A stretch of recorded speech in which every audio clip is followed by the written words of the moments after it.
What is up, guys? Brad back on the channel with a brand new video, and one I've had so much fun making.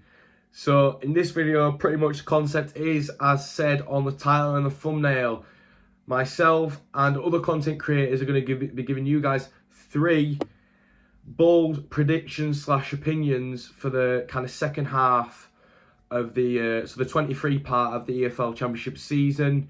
I've got quite a few content creators to submit clips in of them giving their predictions. So really happy and grateful that they would do it for me for the video. So I'm gonna proceed now to give my 3 predictions, and then what I will do is I will play their clips and then kind of give my brief thoughts on each prediction, and then play the next one and react to the next one, and so on. So that's how this video is going to be. Hope you all enjoy. So here are my 3 bold predictions. So my first bold prediction is very bold. I mean I'm not going to get cancelled for it, but it's going to wind a lot of people up if certain people from this fan base watch the video. And that prediction is that Blackburn Rovers will not make the playoffs this season. Obviously, I feel like a lot of people are on the same page that Burnley and Sheffield United are kind of above everyone else in the league and they're taking first and second. It might not be the case. They can have blips. Every team's done it. We had a blip last season after we went 20 unbeaten. It happens. But I feel like Blackburn have a good squad. They have a good manager. But what puts me... It doesn't put me at ease for them is that they haven't drawn a game yet, I don't think. So what that tells you is they're either on it or they're not on it at all. Now, yeah, I mean, if they're winning games, by all means, it's a good thing. But I feel like their inability to hold on to get maybe the point from the odd game when they're losing, in the long term, might do them over. I mean, you take Preston, for example, at the beginning of the season, they were unbeaten, but a few of those were draws. So if they'd have turned those into wins, they'd have been higher up in the table. That's my logic with that. You may not agree. That's why they're bold. That's why they're bold opinions. They're here to kind of challenge people's initial thoughts that they would normally have with these teams, with these players, with these even transfers. But yeah, there's something about it for me where I feel like they were very reliant on Diaz last season, and I feel as though they're just like last season going to miss out on a playoff spot. My second bold prediction, which some people may be seeing coming, I am pretty wounded saying this prediction, but it's an obvious, it's not, it is a bit of an elephant in the room, but it is what it is. My second bold prediction is that Carlos Corberan's West Brom, I feel ill. Carlos Corberan's West Brom will be getting promoted this season. I know straight away there's one person that I'm friends with that's not even seen the video when it comes out, and they'll agree with me. I'm sure there'll be plenty more that will agree with me. They seem to be doing something similar to that weird team in the Midlands that set fireworks off all the time, where they've gone from the bottom of the table all the way up. And I genuinely think they'll do it. Honestly, there's some great teams in the Championship this year, some great coaches. There's been some brilliant kind of runs, home forms, away forms. But for me, West Brom, they're just doing the business. There's teams that have started to do well and they've lost to West Brom and it's gone like sideways since. And there's just been a knock-on effect with some of those teams. I just feel the effect that Carlos has on a team. Obviously, he needed a year with us because he really didn't have any. He didn't have loads of great players. Let's be honest. But with West Brom, he's inherited a squad that shouldn't have been down the bottom. Simple as. It's just Steve Bruce's mismanagement. Is that a word? I think it is. But Carlos Corberan is one of the best coaches in this league, and he proved that by taking us to third by barely even spending a penny. And then you've got Nathan Jones crying about us spending money on Premier League players and we've not spent a penny. That was funny looking back, but it's all tainted by Wembley. But yeah, I do think Carlos Corberan will be promoting West Brom this season. I think it will be through the playoffs as well. I think his time will come, just unfortunately not with Huddersfield Town. Now my third bold prediction is bold, specifying on certain things happening, but in reality, to some it might not be bold. My third prediction is that Sander Berger, as I believe you meant to pronounce it, will remain at Sheffield United and go on to play Premier League football once again with them, because he's been linked with a lot of clubs in recent times. You know, obviously a player like him, he's a top player in this division. A lot of clubs from abroad and the Prem want to kind of sniff him out and kind of lure him away with maybe a bit more money, you know, the prospect of better football. But I feel like Burnley and Sheffield United, it's almost like they're nailed on for doing it. Like I say, you can have a blip, can drop out, but they're like how many points, you know, away from the people in the playoffs. And I feel like there's a lot of teams in the playoffs that are not consistent enough. I mean, West Brom have been consistent. Luton have been really consistent. Middlesbrough have been consistent. There have been plenty of teams that have been very consistent and they're getting points on the board. They're not losing. But for me, you know, I feel like Burnley and Sheffield United, they're looking more nailed on week after week. And if so, I believe Sander Berger will be playing Premier League football with them once again. So that are my 3 bold predictions. Judge them how you will. Don't cancel me. Obviously, it's a good video concept, but if it all goes wrong in the comments, like after the Luton game, then it don't look good on me. But like I say, really grateful to all the people who submitted clips. So next up, we have got Tyler from T-Boys TV giving his 3 bold predictions. Right, hello people, it's me Tyler from T-Boys TV. Obviously Brad has asked me to do a little bit of a, you know, unpopular opinions regarding the Championship. 3 unpopular opinions, you know, and my reasoning for them really in that sense. So yeah, let's get into it. My 3, 2 are regarding my team Luton, and 1 is one against my rivals, or our rivals shall I say, which is obviously Watford. I want to see what people have got to say about these ones. So first one I'll start off with is Luton will finish 4th. That is my first unpopular opinion. Now the reason I say it's unpopular is because a lot of people still underestimate Luton nowadays. You know, even though we got into playoffs last season, based on all the injuries we had as well, which does, you know, make me laugh. I'm not going to lie. We could have finished even higher. I'm not going to lie. If it weren't for the injuries, in my opinion, you know, we've improved a lot on our squad depth. You look at our attack, you know, bringing in the Morrises, bringing back Woodrow, obviously played for us as a youngster. You know, and, you know, we've still got the likes of Cornick, Elijah, Jerome, you know, Jerome to come on and do jobs which you have seen him do this season.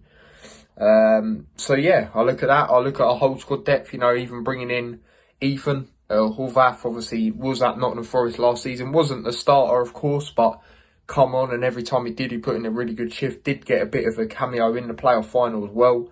Played really well in the FA Cup against Liverpool. Really good goalkeeper, international as well for the USA. You know, defence is good for Luton, I feel. When it comes to squad depth, I only feel we needed to replace not necessarily Naismith himself, but just someone on that left-sided centre-back. But obviously, we do have January to do that. As much as Potts has done a good job, you know, I feel we need more there. But yeah, that's why I think, you know, Luton also finished higher and higher each season since we've been in the Championship. Obviously, the first season we just survived relegation. Second season, I think it was 12th. Third season, it was 10th. Yeah, and then obviously last season we finished 6th. Or it's something like that. It was relegation 10th, then 6th. I don't even know how long we've been in Championship for now. I think it's 3 or 4 years. But yeah, we finish higher and higher each season anyway. So yeah, man, that's what I reckon with that one. So that is one of them. The next one, we'll move on to Watford. Obviously a team I don't like. And that, you know, regarding me saying Luton finish high, obviously that will mean playoffs if they finish 4th. Watford will not get playoffs. Could be a unpopular opinion. A lot of people just go with, because they're a former Premier League team last season, you know, people just say they should automatically go back up, basically, because they're just a Premier League team last season. You know, everyone said that of Norwich at the start of the season to win the league, including myself. And then obviously Burnley. Burnley is a bit 50-50, to be fair, this season. I said they'd get top 2. But yeah, Watford not to get playoffs. You know, obviously that could be a debate. People might say I'm saying that because I'm a Luton fan, but I got my reasoning. You know, the first load of reasoning is I honestly feel I feel if they didn't have that attack they've got, because I'll be real, that is a Premier League quality attack.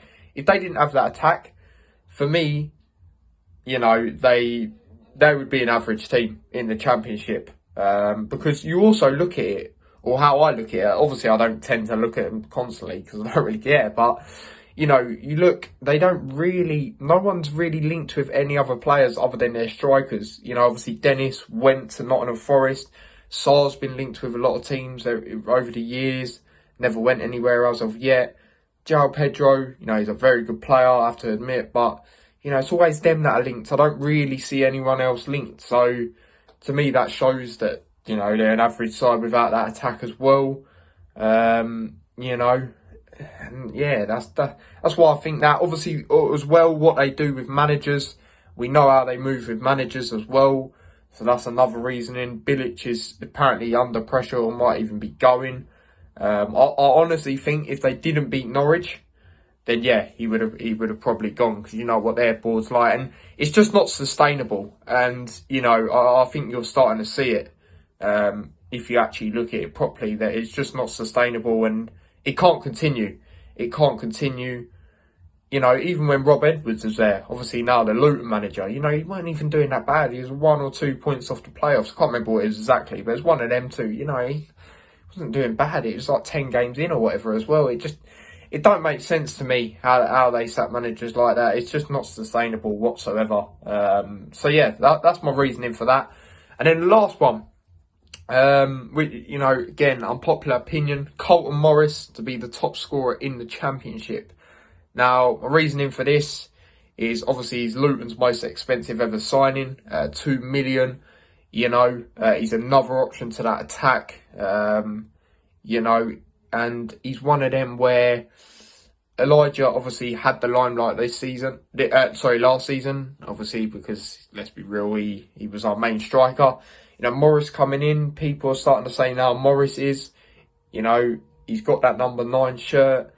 You know, and I just think the price tag, he'll want to live up. Obviously, you know, other teams in the Championship, you know, have a lot more money than Luton, which obviously I understand. So, you know, a few people might look at this and go, yeah, but, you know, they brought, say, for example, Middlesbrough brought this player for this, you know, load of money. Thing as well, I think, you know, he could be up there for top goal scorers. He's up there at the moment. I know that. And, you know, I look at things like, just like I said, the price tag, you know, his goals have got to come, you know, when you are that much money, the most expensive ever signing. Like I said, might not seem a lot to some people, but Luton don't have the budget like a lot of other teams in the league.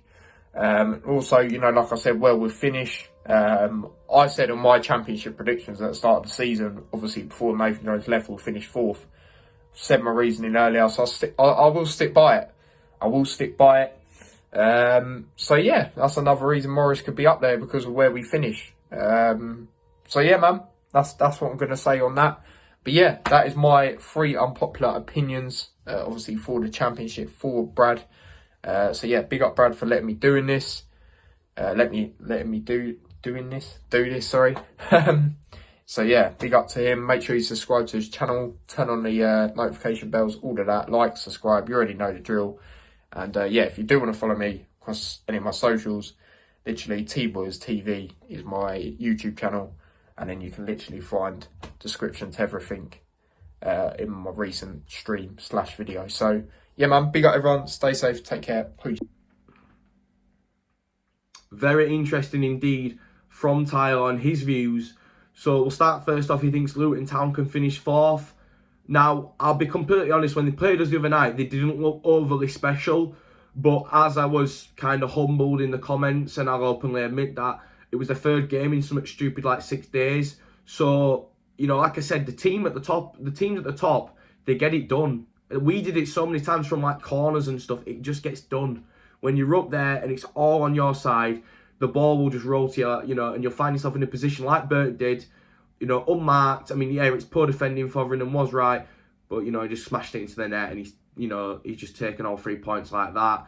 Now, a lot of people in the comments are saying Luton deserved it. Now, if one team were going to win it, I'd have probably, you know, kind of over the fence gone to Luton, but I feel like we did play good, we just didn't create enough with it. But you could argue that that's why Luton deserved it more. But I thought we still played okay. It was just defensive errors on one of our days, really. But yeah, I think Luton are capable of finishing fourth. It might not be as bold as Tyler may expect. I do think a lot of teams, they look at smaller clubs like Huddersfield and Luton and they just rule out any chance of them ever achieving anything ever. Forest were promoted from like February, so there you go. You know, if you got a big team, big following, there's just a massive arrogance with a lot of the fans. Don't get me wrong, it's not all the fans, it's just some of them, but it's one of them things. The small clubs, they never really get a look in, do they? His next prediction was that Watford would not make the playoffs. I have to say, I agree. I do agree. They lack consistency. They go through managers like I go through hot dinners. And if you know me, you know that shouldn't be possible, but it probably is. So it's one of them where it's like, how? You know, how are they not up there? But they just don't seem to be this year. I mean, yeah, they are up there, but the consistency is just not there. Like, they didn't play special against us. Not that they needed to, but they missed a couple of sitters. And yeah, maybe it might not be about Watford. It might be about the other teams being better. Like I said, West Brom, you know, Blackburn, plenty of teams that could get there. Now, yeah, I made my predictions about Blackburn, but that's not to say they won't do it. It's just a prediction. There's about Millwall, there's plenty of teams up there that are capable of reaching playoffs. And I have to say I agree that I feel like they'll be up there over Watford. So I do agree with Tyler on that. Next up, he said Carlton Morris could be top goal scorer. Now, obviously, Big Vic's been the main candidate for a lot of people. Chuba Akpom's been brilliant, but Carlton Morris has been, a huge kind of part of Luton's success this season. Is he capable? I think he's a top striker. Really, I think he's been really good for Barnsley in the past few years, and they've been kind of raided recently. We took Ely, they took Woodrow. Morris, I do feel for Barnsley in that regard, but Morris is a top striker. Like I say, is he capable? I think anyone is given form, and a bit of kind of rub of the green. But I just think he'll miss out because I do think there's a couple of other teams that are in little, maybe not better form, but I feel like they've got more maybe going for them. I feel like Akpom, the thing with Luton is they've got quite a few good attackers. They've got like 3, whereas Middlesbrough, a lot of their goals are coming from just Akpom. So for that reason, I feel like Akpom will score more because the goals will be shared at Luton. So I don't disagree, but I just don't think it's going to happen. Hello everyone on Brad's channel. My name is George, or it's Ramos. I'm a Blackpool vlogger, and today I'm going to be giving you my 3 bold championship predictions for the remainder of the season. Starting off wacky and unique, I'm going to go for the fact that my team Blackpool will break the record for the most ever red cards in a championship season. The Seasiders currently have 7 red cards, which is more than we have league wins at the moment. In 6 wins, 7 red cards. So that is quite an embarrassing stat. And we're only halfway through the season. Now, if we take a look at the previous season's tallies, last season, Derby and West Brom finished the campaign on 7 red cards. The season before that, Sheffield Wednesday had 7. And in 1920, Wigan and Derby had 6 each. And that's with over 40 matches played. We've only played half of the season and Blackpool already have 7 this year, which is absolutely ridiculous. I don't actually know what the record is for the all-time stat of most red cards in a season. I just could not find it anywhere. But if I'm looking at previous season's trends, Sheffield United actually got 12 red cards in the 2010-11 campaign. It looks like that is what is to beat for the Seasiders. 5 more red cards from what I can see. I mean, obviously the record books go back quite a while, so it's difficult to trawl through them all. Either or, we are on track to smash this record, and I feel like we might actually do it, like wanting to stay up, we need to put everything in it. Disciplinary record's just not good at all, and I don't know. My second bold prediction or assumption is that Joel Pirot is actually the most underrated striker in the Championship. The Swansea man has managed 8 goals this season, but also scored 22 last campaign for Swansea, which is a fantastic return in his first season in the division. Yet he still fails to be in the conversation with the likes of Victor Gyökeres, Ross Stewart, Akpom, Brereton Diaz, etc. Pirot isn't getting that, and he's one of the most technically gifted forwards, well-rounded strikers in this league. When I've seen him play against Blackpool, he's absolutely phenomenal. So I'm actually going to go to the top of the table again and say that Middlesbrough are going to win the playoffs this year. Michael Carrick has got that Borough team playing excellent football. They've got incredible home fans, incredible away fans, so they deserve to be in the Premier League. Chuba Akpom, what a signing he's been for Borough. 13 goals already this season. He could easily end the season on 20. Matt Crooks with 6 goals and 4 assists as well, traditionally a midfielder, so Carrick's turned him into something.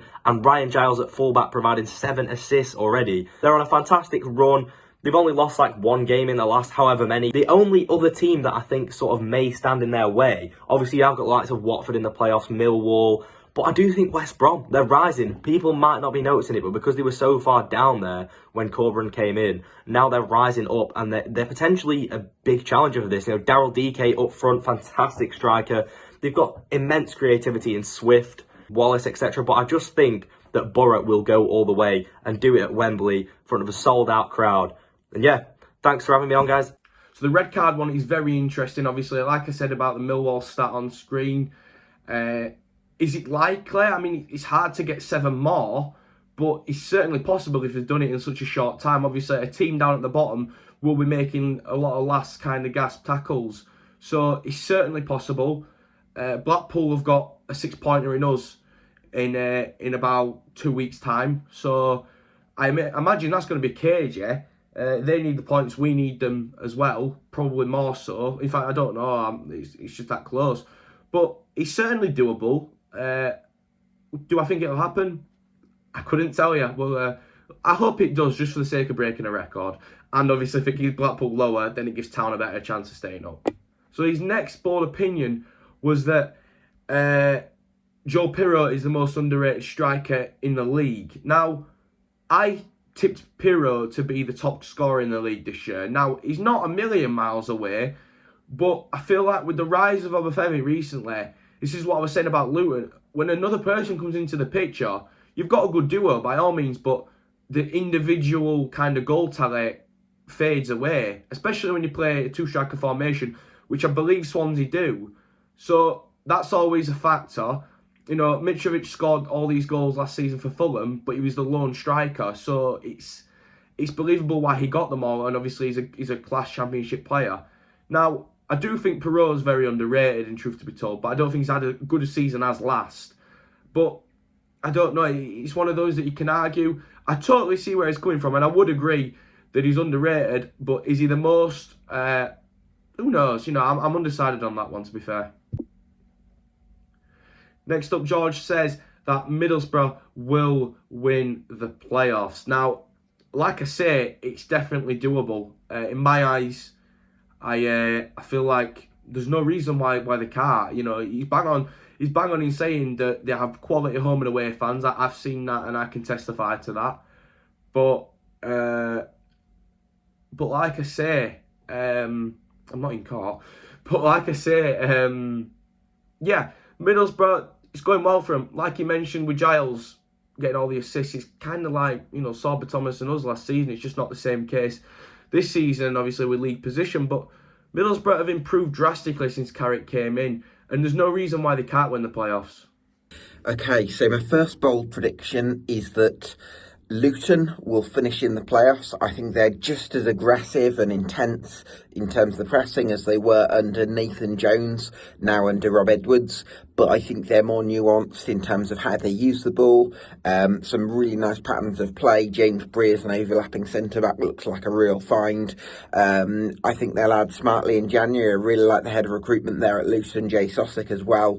Great structure at the club. They're a smart club. I think with that in mind, I think Luton will finish in the playoffs. I also think that Watford and Norwich, and this is my second bold prediction, I think both Watford and Norwich will finish outside the playoffs for the reason that I don't think either of them are particularly well-run clubs. I think it's going to be very difficult for David Wagner, not that he doesn't inherit a good squad, but it's a bit of a divided club that he's inheriting as well. Lots of issues there, and I think it's going to be difficult for Norwich to finish in the top 6. And I also think Watford are going to be way too inconsistent. Slaven Bilic has done his best since coming in, but it's an imbalanced squad. I don't know if they're going to be able to address all the issues that they need in January, so that would be the concern for me. So the second bold prediction for me would be that Watford and Norwich will finish outside the top 6. My third bold prediction would be that Hull City finish in the top half. I think Liam Rossini has made some really good progress since coming in. Hasn't always manifested itself directly in results. They haven't gone on an amazing winning streak, but they just do the simple things better. They look like they've got a clear style of play. In terms of their passing, it's crisper, it's sharper. They look very well organised, far better organised than they were earlier in the season under the previous manager, Shota Arveladze. And I think that in January they're going to be able to spend a little bit. So if they can bring in one or two players that are going to improve them, then I think they're going to put some good form together. I don't think that's going to be enough for Hull to finish in the top 6, but I do think that Hull will finish in the top half. I think in terms of the Championship this season, Burnley and Sheffield United are going to be too strong. I don't think they're going to have anyone else that's going to be consistent enough to challenge those of the top 2. But I think the playoff scramble is really going to be anyone's game, and I think maybe Hull could get there, but I think. For me, I think they might just fall short. So those would be my 3 predictions. I think Hull will finish in the top half. I think Luton will finish in the top 6. And I think Watford and Norwich might just miss out. So Gab's predictions were also very interesting. He kind of echoed a bit of what Tyler said, in that Luton will finish in the playoffs and that Watford and Norwich won. And also that Hull would finish top half. I think Hull have been on a really good run in recent weeks, and it's kind of worried me, obviously, supporting Huddersfield Town, wondering, are we going to get up when we go there? Because that's the week after Blackpool. So in reality, there'd be 2 6-pointers, those games. But are they actually going to be 6-pointers? Because, are they going to be a relegation rival? Because they're picking up points, win at Birmingham, win at Wigan. I believe they beat Blackpool as well, I think, at home. Not totally sure on that one, but they're picking up points, and that's all that matters at the end of the day. So Hull could definitely finish in the top half if they keep up consistency. And then obviously he mentions, I do believe, like I say, Watford will finish outside. Norwich are another team. They totally slipped my mind in the kind of playoffs thing, because they've just sacked Dean Smith, and they're a bit all over the place at the moment. And I totally agree with what Gab said there. I think Watford won't finish in the playoffs, and I think Norwich will struggle to do it as well. Like I say, plenty of teams up there. It's doable for a lot of teams, but will Norwich do it? I just think they'll miss out, to be fair. And like he says, I do think Luton will make them. What's going on, guys? Scott Review here, doing a little special for Brad. Those who don't know me, I'm Neil, COV fan, YouTuber. I'm part of the Football Social. Go and give us a follow. Now, Brad's asked me to do 3 bold Championship predictions, one including my own club, so we're going to start with that one. And I'm going to go with, I think that Victor Gyökeres will remain a Coventry player until the summer. Top scorer for us this season, 12 goals already in the league, and he's flying. And there's been interest from Brentford, Everton, Palace, plenty of clubs. He's going nowhere. We've lost no hair, so I don't think the club would be silly enough to risk any chance we've got of promotion by letting him go. What I do think, though, is I think Ross Stewart, Semenyo, and Brereton Diaz will all move on in the January transfer window, which will create a huge merry-go-round of players being signed to clubs. My second bold prediction, I think West Brom are going to go up through the playoffs, which is remarkable seeing where they were only a few weeks ago. Corberan's come in and done a phenomenal job. He's got some of the most creative players in the league in Swift and Wallace at West Brom. Big Daryl DK's back fit, firing again. They're a good side. I called it at the start of the season. Bruce had a stinker, and there was never going to be anything coming from him. So I think they're going to sneak the playoffs. And my third and final bold prediction, bye-bye Stoke. They've lost the dressing room. Alex Neil is probably the worst appointment in football this season, bar Nathan Jones going to Southampton. But we're talking Championship, and I think he's lost the dressing room, he's lost the crowd. You look on their social media, the fans are just not interested at all. They've completely lost their love for their football club, and I think that means the only way is he's down for Stoke. So there's my three. Chuckerez is going nowhere. The Baggies are going up, the Potters are going down. Keep it up, Brad. So guys, looking at Neil's predictions, it's fair to say that they're all debatable. You know, there's a few that I've heard in this video and over the course of like Twitter and, you know, on apps like that, and I think no, or I'm dead set on the yeah. But looking at Neil's, I think Gyökeres will stay at Coventry. Truth to be told, I feel like that's key for Coventry City's success, if there is to be any this season. I feel like West Brom will be promoted, as I've said, via the playoffs. So I think he's got those two nailed on the head. Not sure about the Stoke one, because I feel like there could be three worse teams. But he's dead on saying that the fans are not in touch with the club and that there's they've lost a lot of stuff. You don't hear much good about Stoke City nowadays. So there's no team's impossible to be relegated, is my point. You know, Burnley was in the Premier League for so long and they finally got relegated, so it's certainly doable. So, you know, 3 solid predictions from Neil. Anyway, guys, that is all of our predictions from myself and the content creators that I've worked with in this video. If you did enjoy this video, please leave a like. Please subscribe to the channel as we're nearly at 4,900 subscribers. And comment down below what you thought about the predictions, whether you agree, disagree, or any bold predictions that you may have. Put it in the comments and I'll respond to as many as I can. If you'd like to do me a massive favour in following all these people that gave their time to give a prediction or three in this video, then please do that. They all work so hard at their own thing, and I'm really happy I could get them all involved with this project. So yeah, massive thank you as always, guys. Love to you all. Take care, and I'll see you in the next video.